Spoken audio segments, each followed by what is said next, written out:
Olá, sejam bem-vindos. Boa noite, bom dia, boa tarde, dependendo da hora que vocês estiverem assistindo esse vídeo. Meu nome é Clarice Oliveira e a gente vai conversar um pouquinho sobre o direito administrativo. A gente começa as nossas aulas com alguns conceitos iniciais e hoje a gente começa falando um pouquinho sobre Estado, governo e administração pública. A gente começa com o conceito de Estado. O que é o Estado? O Estado, a gente está falando de uma entidade político-social que vai ser juridicamente organizada para executar os objetivos de uma soberania nacional. A gente está falando de uma forma de organização do poder político ao qual é reconhecida a legitimidade do uso da força. É uma forma de poder político que pode usar da força para que tenha ali a sua legitimidade reconhecida. Vale também a gente fazer algumas distinções em relação a Estado e nação. Por quê? A nação, ela pode existir mesmo antes do Estado ou mesmo independente dele. Quando a gente fala de nação, a gente está falando de uma comunidade de pessoas, que elas vão ser ligadas ali por um caráter social, por um caráter étnico, por um caráter religioso, cultural, que faz com que elas se juntem, com que elas se aglomerem e criem ali uma sociedade. Quando a gente vai falar de Estado, a gente vai falar de uma entidade, de uma organização jurídica, de um conjunto de pessoas que vão formar uma sociedade. Mas nem sempre entre elas a gente vai ter ali um laço linguístico, ou um laço cultural, ou um laço religioso. A gente tem estados que vão ser formados por várias religiões, formados por pessoas que comunguem diferentes religiões. Estados que vão ter pessoas com culturas completamente diferentes, alguns estados até que falem mais de uma língua, por exemplo, e principalmente quando a gente fala de nação, a gente está falando de uma realidade sociológica, de um conceito sociológico. Quando a gente fala de Estado, a gente está falando, por exemplo, a gente está falando com certeza de uma realidade jurídica. A gente pode citar, por exemplo, a nação judaica. Antes de existir o Estado de Israel, a gente já tinha a nação judaica. Era uma nação que não tinha um Estado propriamente falando, que não tinha ali um espaço geográfico com um poder soberano destinado a eles. A gente ainda tem algumas culturas, algumas nações que não possuem Estado. A gente pode falar de nações sem Estados, mas não necessariamente de um Estado sem nação. Dentro do conceito de Estado, a gente vai ter uma ou várias nações reunidas sobre o mesmo espaço geográfico. Ainda sobre Estado, a gente vai citar alguns elementos que vão formar esse Estado, que vão ajudar a constituir esse Estado. A gente pode falar de um elemento espacial, um elemento pessoal e um elemento organizativo. O que seria esse elemento espacial? O elemento espacial nada mais é do que aquele território, aquele espaço geográfico onde o Estado se encontra, onde a gente fala ali das fronteiras, por exemplo, daquele Estado. Quando a gente fala num elemento pessoal, a gente está falando do povo, as pessoas que vão formar aquela sociedade, que vão formar aquele Estado. Já o elemento organizativo, a gente está falando de um governo, de um poder que necessariamente vai ser soberano. Nesse contexto, alguns autores eles vão falar que também são elementos do Estado a soberania e o reconhecimento pelos demais Estados. Mas a gente entende que não. A soberania, na verdade, ela nada mais é do que parte desse elemento organizativo. A gente não vai falar de um governo se esse governo não tiver soberania, se ele não for um governo soberano. A gente não vai falar de um poder se ele não for soberano. Então, a noção de soberania, ela já está dentro desse elemento organizativo. E em relação ao reconhecimento pelos demais estados, embora ele seja extremamente importante quando o Estado vai ter relações com os demais Estados, a gente vê ali na esfera internacional, não necessariamente é um elemento de constituição do Estado. O Estado não precisa desse elemento para se constituir. Existem Estados que vão existir sem o reconhecimento de demais Estados ou de alguns Estados que não vão ali, por exemplo, se relacionar internacionalmente com alguns Estados, mas vão se relacionar com outros. É um elemento importante, principalmente quando a gente fala de tratados, de relacionamentos internacionais, até em relação à própria soberania, para poder usar ali daquela força para que o Estado seja reconhecido, mas não é um elemento constitutivo. como eu disse, para a Constituição daquele Estado, a gente não necessariamente vai precisar que algum outro Estado o reconheça como tal. Então, a gente tem aqui, digamos assim, o tripé do Estado, que é o território, o povo e o governo. Então, vamos falar um pouquinho de cada um deles. Quando a gente fala de território, a gente vai falar sobre uma base física, que é onde vai se fixar ali aquele povo, onde vai ser exercido o poder estatal. Digamos assim, os limites terrestres, os limites geográficos, onde a soberania daquele Estado pode ser de alguma forma imposta, digamos assim, onde o uso da força se justifica para impor aquela soberania, onde as pessoas estão, digamos assim, sobre a esfera jurídica daquele governo, daquele poder.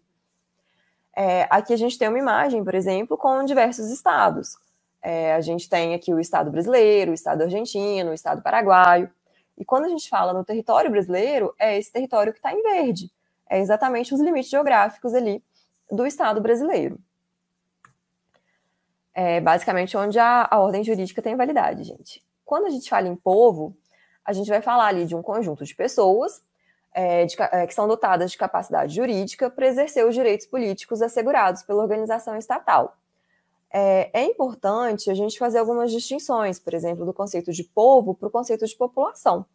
População é um conceito que vai envolver ali aspectos meramente demográficos, estatísticos, que vai dizer respeito ao número total de indivíduos que estão ali dentro daquele território, de um determinado estado, que estão ali se sujeitando àquele poder estatal, sob a soberania estatal. Mas dentro desse conceito, a gente vai incluir também, por exemplo, os estrangeiros, os apátridas, que são aquelas pessoas que não têm uma pátria, alguns visitantes temporários e por aí vai. Também com uma distinção entre povo e nação. Quando a gente fala em nação, embora esse conceito esteja ligado ali ao conceito de povo, o conceito de nação ela vai criar um conceito político, um conceito sociológico próprio. Pode ser que determinada nação esteja, digamos assim, dividida entre um ou mais estados. Então, não necessariamente o povo que forma que está dentro do território de um estado vai englobar toda uma nação. Por exemplo, a gente pode citar os curdos. A gente tem curdos em estados diferentes. A nação curda não necessariamente é relacionada ao povo de um determinado estado. Já o conceito de povo mesmo, a gente vai falar daquelas pessoas que que podem receber, por exemplo, os direitos inerentes à cidadania, que podem votar, que podem ser votadas, que vão ser realmente os titulares da soberania nacional. Quando a gente fala de um governo democrático, por exemplo, de uma república, quem exerce o poder democrático, quem tem legitimidade sobre aquela soberania, é o povo. Na sequência, a gente fala um pouquinho sobre governo. Antes disso, só voltando aqui, vale a gente lembrar o parágrafo único do artigo 1º da Constituição da República. No parágrafo único, a gente vai ter a seguinte frase: todo o poder emana do povo, que o exerce por meio de representantes eleitos ou diretamente, nos termos dessa Constituição. A própria Constituição brasileira vai falar que todo o poder emana do povo. Invertendo a ordem, basicamente, é do povo que vai originar o poder, a soberania daquela nação. Já falando um pouquinho sobre governo, o governo, a gente está falando de um exercício do poder soberano estatal voltado ao atingimento das finalidades do Estado. Digamos assim, a soberania posta em ação. É basicamente aquele núcleo da sociedade ali que vai exercer o poder, que vai representar o poder, que vai representar o Estado, digamos assim. O governo, portanto, é um grupo de pessoas que vai tomar as decisões obrigatórias para a coletividade. Os governantes são aqueles representantes do poder soberano do Estado, que vão ser competentes para decidir em nome da coletividade. Por exemplo, no Brasil, a gente tem como governantes, vamos citar ali só a esfera federal, a gente vai ter o presidente da República, que vai ser eleito para ser o soberano do nosso Estado. É ele que vai representar o poder do povo perante o Estado brasileiro. tanto em uma ordem interna, uma ordem constitucional, dentro do próprio país, quanto numa ordem externa, numa ordem internacional. Para que o governo exista, para que a gente possa falar em um governo, a gente precisa falar em um governo soberano. E como que é formada essa soberania? A soberania tem como características, por exemplo, ser una. O que é uma soberania una? A gente não pode falar de mais de um governo soberano dentro de um mesmo Estado. Então, ele é uno, só existe um. A gente não vai falar de um Estado com dois poderes soberanos, senão vai deixar de ser Estado. É um governo indivisível, o poder estatal ele não vai compartilhar aquela soberania, ele pode, sim, dividir ali funções, delegar funções, mas ele não vai dividir a soberania em si. Ele é inalienável, uma vez imposta aquela soberania, uma vez que o povo escolhe ali, por exemplo, aquele representante, ele não pode ser passado para outra pessoa ou para outro Estado. É imprescritível, como a gente viu, o poder emana do povo, mas não tem um prazo para isso. A gente não vai ter um decurso de tempo, uma limitação temporal para aquela soberania. Ela é suprema, no sentido, quando a gente pensa numa ordem interna, a soberania é suprema. Ela prevalece sobre qualquer tipo de poder ou autoridade internamente. E também é uma soberania independente. Quando a gente vê num plano internacional, num plano externo, os estados são independentes entre si. No plano interno, portanto, a gente tem um estado originário, que não vai emanar de nenhum outro juridicamente absoluto. Dentro do plano interno dele, ele não vai encontrar limites. E já no plano internacional ou no plano externo, os limites dessa soberania elas vão estar baseadas basicamente na soberania dos demais estados, ali naquela convivência harmônica entre os estados.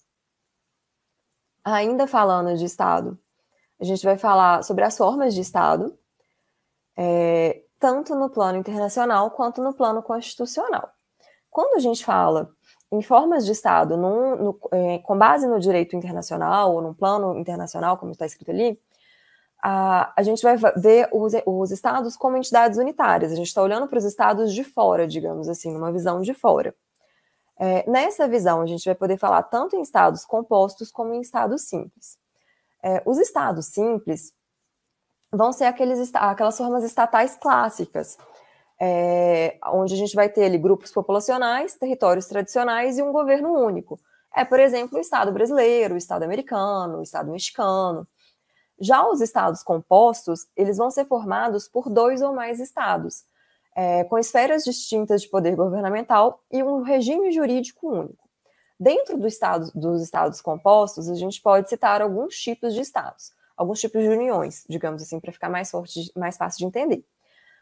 Como união pessoal, a gente vai ter a associação de 2 ou mais estados distintos, mas com respeito à independência recíproca de cada estado. Eles não vão deixar de ser estados quando eles se unem. Eles vão se unir em razão da ascensão do governo de um único monarca. A gente tem como exemplo um exemplo histórico, que foi ali a União Ibérica, que foi formada pela união dos governantes de Portugal e Espanha, ali entre 1580 e 1620. Quando a gente fala em união real, a gente já está falando de uma união íntima e definitiva de 2 ou mais estados. Eles vão conservar, cada um, a sua unidade administrativa, a sua existência própria, mas eles vão formar uma só pessoa de direito jurídico, uma só pessoa de direito público internacional. Então, vai ser uma pessoa jurídica só, que vai responder perante os demais estados, mas administrativamente, dentro daquele estado, eles vão conservar ali a unidade deles, vão continuar existindo, digamos assim, 2 governos internos. A gente tem como exemplo, também um exemplo histórico, que é o Império Austro-Húngaro. Já na União Incorporada, a gente vai estar falando da união de 2 ou mais estados distintos para a formação de uma nova unidade estatal. Aqueles estados originais, eles vão deixar de existir. A gente tem um exemplo atual, que é o Reino Unido. É uma entidade político-social única, onde se convergiram ali 4 países para formar. A gente tem a Escócia, a Inglaterra, a Irlanda do Norte e o País de Gales formando o Reino Unido.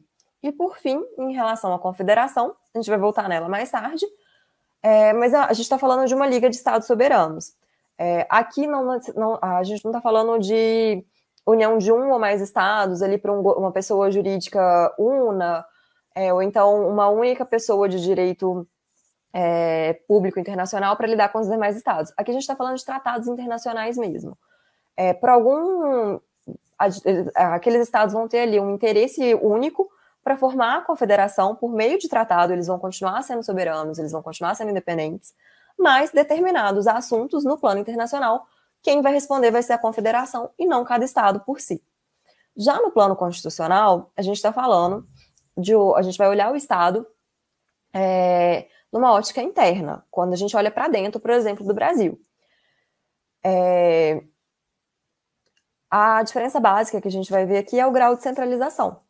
A gente vai ter estados centralizados e estados descentralizados. O estado centralizado, basicamente, é aquele governo que vai, digamos assim, aquele governo que vai exercer todos os poderes. A gente vai ver no próximo bloco os 3 poderes que formam, por exemplo, o Estado Democrático de Direito Brasileiro, que é o Poder Executivo, o Poder Administrativo e o Poder Judiciário. Quando a gente fala de um Estado centralizado, aquele governante ele vai exercer os 3 poderes. Aquele governo ali vai ter todos esses poderes centralizados na mão de uma pessoa só. Já quando a gente fala num Estado descentralizado, no Estado centralizado, por exemplo, gente, todos os deveres e os poderes daquela administração vão ser realizados diretamente por aquele governante. A gente não vai ter delegação de competência, por exemplo. O centro ali de poder, o centro de função, vai ser exercido diretamente. Já no Estado descentralizado, a gente vai ter uma delegação, uma descentralização de algumas dessas funções. Dentro dessa descentralização, a gente pode falar em estados unitários e em estados complexos. O que é a diferença? Nos estados unitários, quando a gente fala em descentralização, ela vai ser incompleta, não vai ser uma descentralização completa. Aquele poder central, ele vai sempre poder avocar, digamos assim, aquela competência que ele delegou.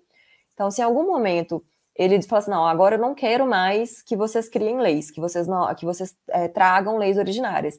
Então, eu vou avocar de volta a competência legislativa para mim.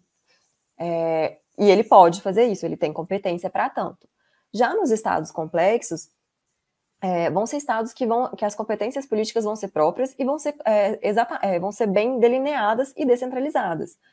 Elas não vão poder ser alteradas simplesmente pela vontade do governante. A gente vai ter ali uma Constituição forte, firme, que vai delimitar certinho cada poder, cada competência, cada esfera, até onde eles podem atuar, até onde eles podem ir, onde estão os freios, os contrapesos deles, para que cada poder atue de forma harmônica e também independente. Por exemplo, o Brasil, os Estados Unidos, o México, a Alemanha e por aí vai. A gente vai falar um pouquinho ainda do Estado Federal. Quando a gente fala no Estado complexo, aqui atrás, a gente vai falar tanto de Estado federal quanto as formas de Estados complexos podem ser Estados federais ou os Estados confederados. A gente começa falando do Estado Federal. O Estado Federal, ele vai surgir ali, ele vai ser constituído por algumas entidades parciais, que vão deter núcleos próprios de competências políticas, conservando a autonomia e personalidade jurídica de direito público interno. A soberania estatal e a personalidade jurídica de direito internacional vão se concentrar num único ente central, por exemplo, a União no Brasil, e aqueles Estados-membros que vão ter, sim, poderes delegados, eles não vão poder manter relações internacionais próprias, por exemplo, com outros Estados. A gente pode dar o exemplo da Federação Brasileira. A gente tem um ente central, que é a União, mas a gente também tem entes estaduais, que são os Estados-membros.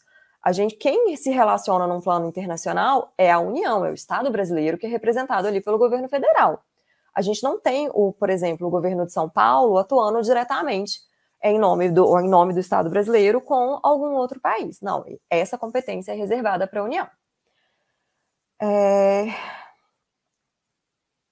A gente pode falar de alguns pressupostos de existência e de manutenção desse Estado federal. Como pressuposto de existência, a gente vai ter a repartição constitucional de competências. Cada Estado, cada ente federativo vai ter a competência própria que é delimitada pela Constituição e, portanto, tem que ser observada. A gente vai ter a participação das ordens jurídicas parciais. Por exemplo, o que são ordens jurídicas parciais? São, por exemplo, os Estados-membros, na vontade criadora ali da ordem jurídica nacional, eles têm voz, digamos assim, eles têm que ser ouvidos. Uma auto-organização dos Estados-membros por meio de um poder constituinte decorrente. A gente tem constituições estaduais que vão regular ali a organização interna daqueles Estados-membros.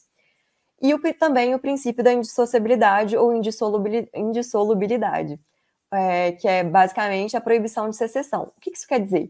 Os estados eles não podem simplesmente pedir independência, eles não podem falar, olha, a partir de agora eu sou um estado independente, eu não respondo mais ao Estado brasileiro. Não, eles estão sempre ligados, estão necessariamente ligados ao Estado brasileiro, não existe direito de secessão. A gente fala ainda de pressupostos de manutenção de um Estado federado, que é uma rigidez constitucional. A Constituição vai prever ali o limite de cada competência, o limite de cada poder, de onde pode ir cada ente federativo, cada poder, pela tripartição de poder também, quando a gente fala de função legislativa, administrativa ou executiva. E a Constituição, ela necessariamente precisa ser observada. A gente vai ter também a existência de um órgão responsável pelo controle de constitucionalidade das leis e pela decisão dos conflitos de competências entre as entidades federativas. No Brasil, esse órgão é o Supremo Tribunal Federal, o STF, que vai exatamente, digamos assim, manter essa rigidez constitucional. Quando a gente fala ainda de federalismo, de estados federais, a gente pode ter um federalismo por segregação ou um federalismo por agregação. Qual que é a diferença? A gente vai começar pelo federalismo por agregação. Quando a gente fala de um federalismo por agregação, a gente está falando de estados pré-existentes, que eram estados soberanos, que vão abrir mão ali da soberania deles para formar uma federação, para formar um novo estado único. Como se é um movimento de fora para dentro, basicamente. Como exemplo do federalismo por agregação, a gente tem o exemplo mais famoso é os Estados Unidos, a formação dos Estados Unidos. Eles foram formados estados que antes eram autônomos, independentes, que formaram, que se uniram para formar os Estados Unidos da América, o governo americano, o Estado americano. Já como federalismo por segregação, a gente vai ter um movimento contrário. A gente vai ter ali um Estado soberano forte que vai abrir mão de alguns pontos, digamos assim, de poder para criar Estados-membros, por exemplo, unidades autônomas ali que vão compor o todo, que vão responder para ele também, mas ele vai, digamos assim, abrir mão de parte da competência, vai delegar parte do poder dele para esses estados. Por exemplo, esse federalismo por segregação é a forma que foi criada o federalismo brasileiro. A gente tinha ali um estado central forte que delegou competências, que abriu competências para aqueles estados-membros, e competências essas que ele não pode avocar de volta, gente. Essas competências são constitucionalmente previstas e vão ser impostas. A gente fala ainda do Estado Confederado. O Estado Confederado é uma reunião permanente ali de estados independentes e soberanos, com uma finalidade, geralmente, de defesa externa para que seja mantida uma paz interna. Como a gente viu ali atrás, é uma reunião que ela é precedida por um tratado internacional e vão ser preservadas a cada um daqueles estados ali tanto a soberania quanto a possibilidade de desligamento a qualquer tempo. Ele pode sair daquela confederação.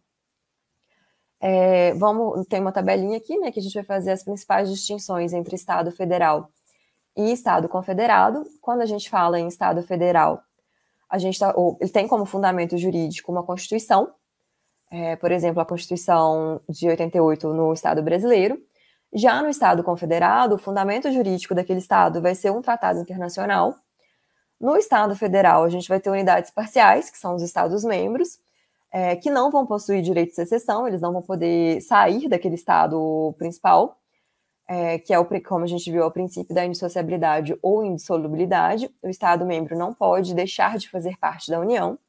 Já no Estado confederado, a gente vai ter unidades parciais, que são os estados originais, que vão sim possuir direito de secessão. Eles podem sim sair daquele Estado confederado. No Estado federal, as unidades parciais elas vão deter autonomia.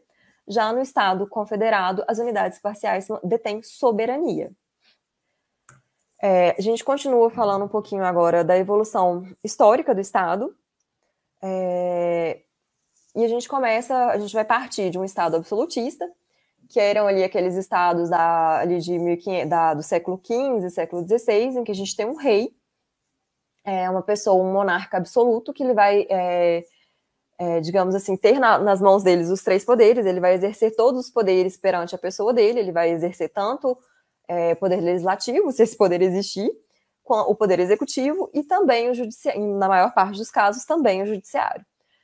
Com a crise ali do Estado absolutista, a gente tem ali uma burguesia em ascensão, que vai postular por direitos tanto de igualdade, principalmente em relação à nobreza, que era quem sustentava ali o Estado absolutista, e também direitos de liberdade, principalmente uma liberdade econômica, uma liberdade ali de impostos, para que a economia possa ali se autorregular, digamos assim, que o Estado se abstenha de interferir na economia. Com a crise do Estado absolutista, a gente passa para uma ideia de Estado liberal. O Estado liberal, ele vem ali na primeira geração de direitos humanos. Quando vocês forem estudar as noções ali de direito constitucional, vocês vão ver gerações de direitos fundamentais no ponto de vista interno e geração de direitos humanos, quando a gente fala no plano internacional. A primeira geração de direitos humanos é exatamente esses direitos de liberdade e de igualdade. Aqui a gente fala de uma igualdade formal, gente. É uma igualdade, todo mundo é igual perante a lei, independente se essas pessoas têm diferença ou não.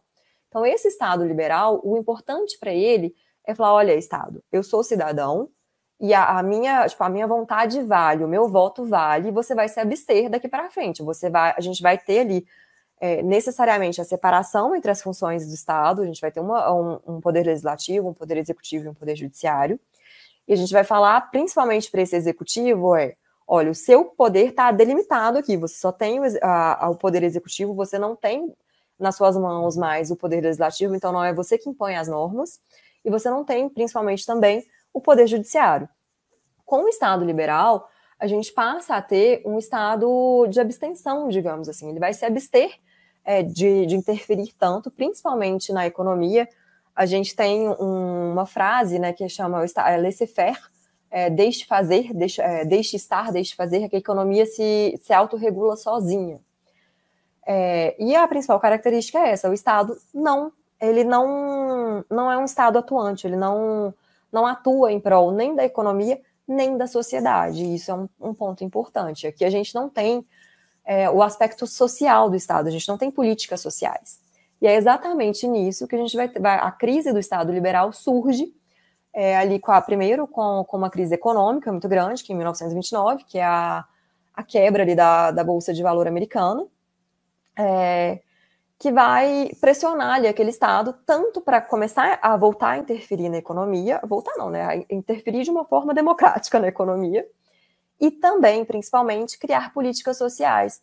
Aqui a gente tem, por exemplo, durante ainda o Estado liberal, crises trabalhistas muito grandes, crises sociais. A gente não tem regras trabalhistas, a gente não tem direito à saúde, direito à educação, nada disso. Então a gente vai ter um apelo social para isso, e partindo disso, criando o Estado social, constituições, a partir de então, que vão impor uma atuação mais efetiva do Estado. A gente fala de tanto Estado social como Estado de bem-estar social, também é um sinônimo, que a gente vai partir, então, de uma perspectiva de um Estado atuante, um Estado que vai interferir não só na vida social, em aspectos sociais daquela população, tanto de direitos políticos, efetivamente, numa igualdade material. Quando a gente fala numa igualdade material, a gente está falando de, basicamente, tratar igual os iguais e tratar desigualmente os desiguais.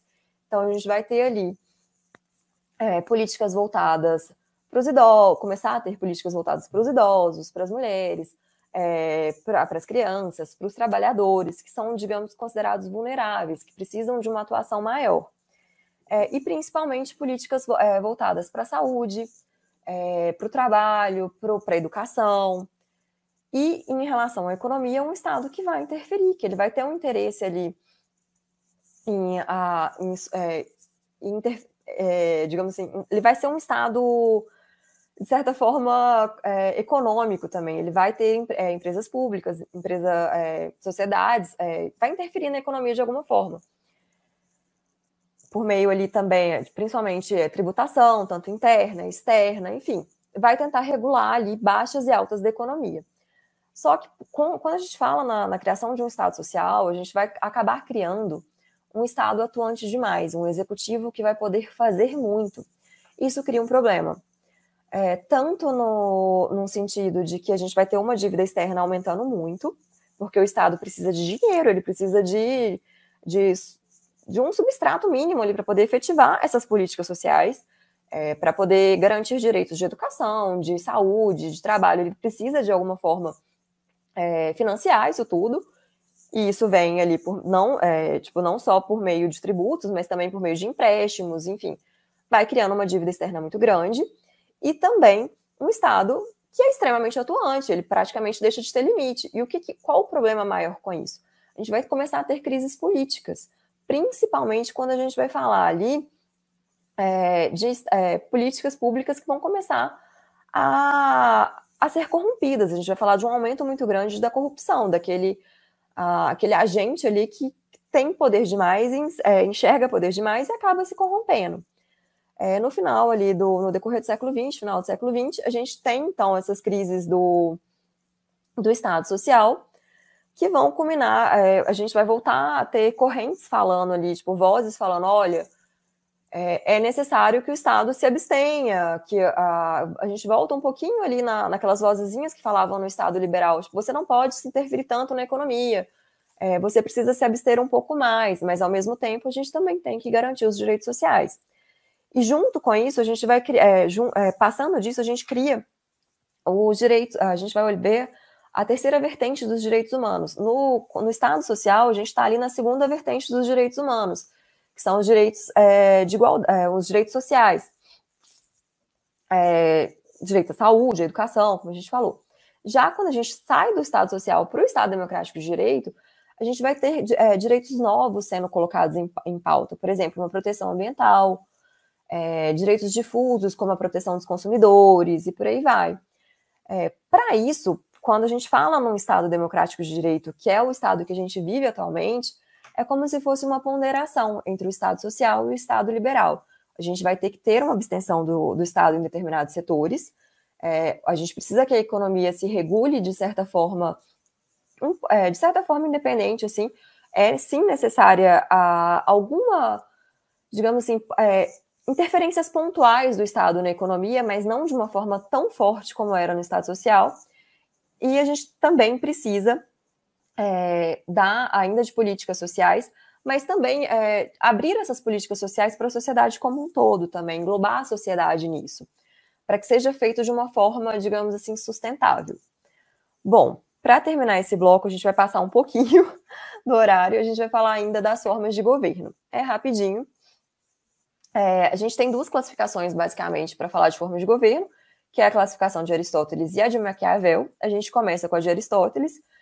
Para ele, a gente vai ter governos normais, que vão ter por objeto o bem da comunidade, e os governos anormais, que são aqueles governos que simplesmente vão ter vantagens para aqueles governantes.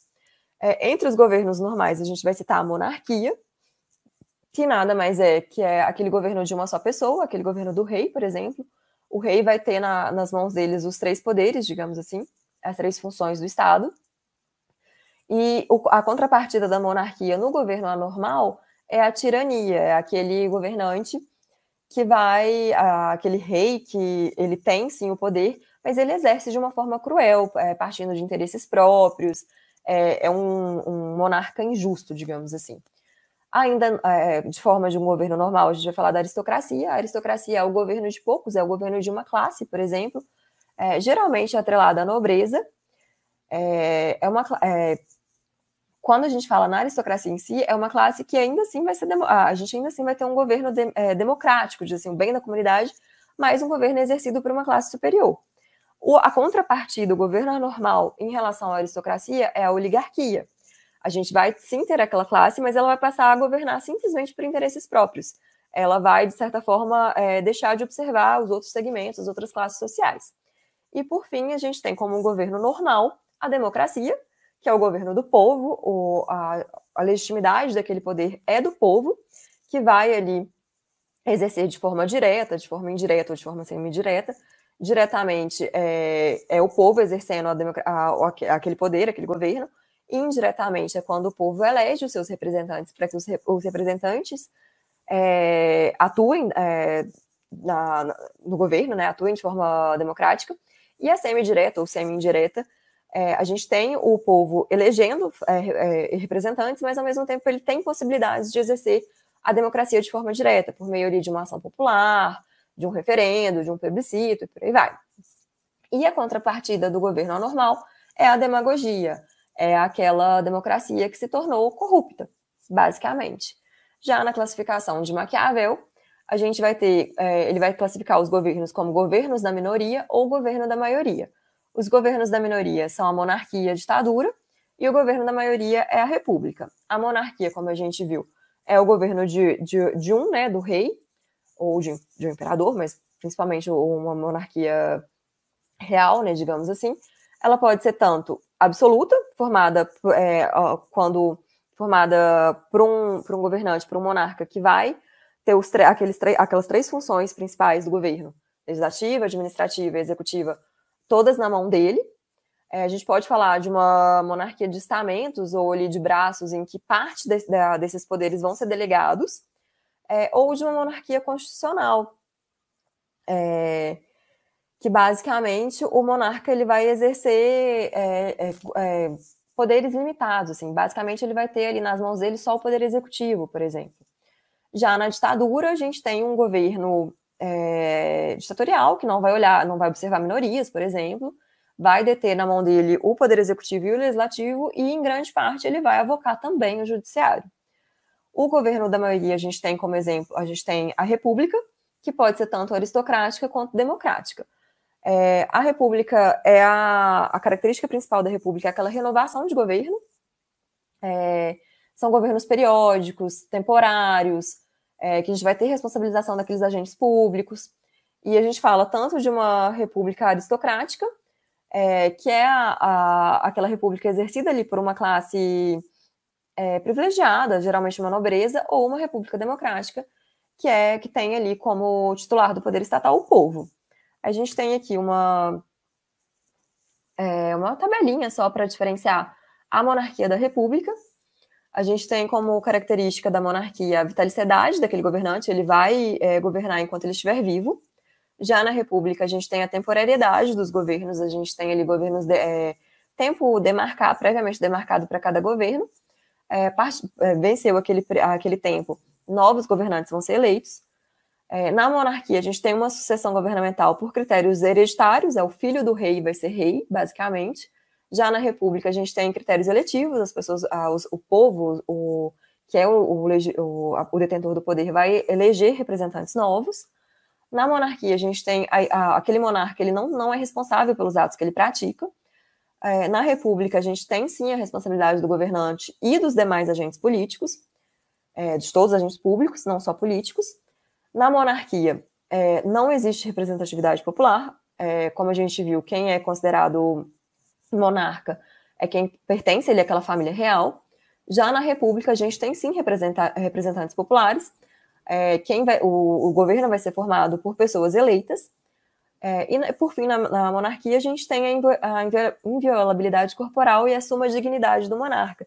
O monarca ele não vai ser julgado, ele não vai ser preso, ele não vai ser responsabilizado ali pelos atos dele. Bom, gente, a gente passou um pouquinho, a gente vai parar por aqui, volta daqui a pouco para conversar um pouquinho mais e também para fazer questões. A ideia é que a gente faça questões no final de cada bloco, mas como essa primeira aula é muito conceitual, a gente vai deixar para fazer no final do primeiro bloco. Então a gente para aqui para tomar um café e já volta. Olá, tudo bem? Seja bem-vindo, seja bem-vinda ao Vencendo Concursos. Para você que não me conhece, meu nome é Cristiano Silva e é uma honra recebê-los aqui, ó. Você acaba de assistir a uma aula, ou uma parte das muitas aulas que nós temos no curso online preparatório Gabaritando Câmara de Cubatão, especialista legislativo na área administrativa. Eu quero aproveitar e mostrar para você quais são as vantagens do nosso curso preparatório. Se você chegou até aqui porque assistiu a aula e gostou, então continua. porque o recado é importante, tá bom? Bom, nós montamos o curso online preparatório, focado no seu concurso, com o intuito que você realmente consiga a sua tão sonhada aprovação. Eu quero aproveitar e mostrar para você quais são as vantagens do curso preparatório, tá? Bom, o que acontece, gente? Em primeiro lugar, ao adquirir o curso preparatório, você vai receber no e-mail os dados de acesso. Você vai ter acesso imediato ao curso, tá bom?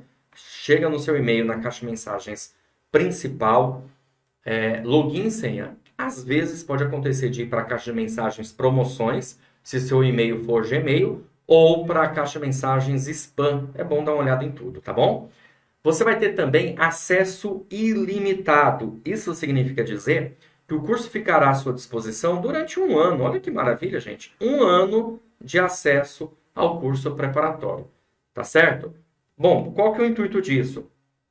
Você pode até utilizar o curso como base para outros concursos, inclusive, tá? Outra coisa, teoria e questões comentadas. Aliás, centenas de questões comentadas pelos nossos professores. Você também terá material em PDF das aulas. Então, conforme os professores eles montam as aulas, o nosso foco aqui são aulas em vídeo, e aí nós transformamos os slides dos professores em PDF, tá certo? Para quê? Para que você tenha um complemento, um material de apoio, ok? Outra coisa que você vai ter direito ao curso preparatório. Olha que bacana, gente. Revisão de véspera. Faremos uma revisão de véspera para os nossos alunos, tá? Você também terá um acompanhamento, porque nós teremos aí uma mentoria. Olha que bacana para você, tá? Um acompanhamento, uma vez aí a cada 15 dias mais ou menos, nós reunimos todos os alunos para bater um papo. Quem faz isso, inclusive, quem vai fazer é o professor Itamar Esperanto, professor aqui do Vencendo Concursos, foi aprovado, foi aluno nosso, inclusive. Ele foi aprovado no concurso do Tribunal de Justiça, foi aprovado no concurso da Câmara da Praia Grande, um dos primeiros colocados. Então, uma pessoa ideal, correta, para trazer para você todas as dicas necessárias, tá? Quando o edital for publicado, nós faremos também simulado, tá certo? Tudo isso para quê? Para que você tenha totais condições de aprovação no concurso. E nós estamos fazendo uma promoção super especial de lançamento. Dá uma olhada nisso, gente. Valor de lançamento do curso preparatório de R$ 697 por apenas R$ 397 ou 12 vezes de R$ 39,65. É uma excelente oportunidade para você, um concurso que paga mais de R$ 7.000 aí, né, de salário. Então, vale muito a pena o seu investimento. O investimento de você ter um curso online preparatório é você ter a condição de organização do conteúdo, do material, das aulas. Isso vai te ajudar bastante a, evidentemente, avançar, evoluir em cada tópico, em cada tema e assim, claro, conseguir a sua tão sonhada aprovação no concurso público da Câmara de Cubatão. Tá certo? Beleza? Como que você vai fazer para adquirir o curso preparatório? Abaixo do vídeo, na barra de descrição, vai ter um link. Você vai clicar nesse link e vai ser redirecionado à página do curso.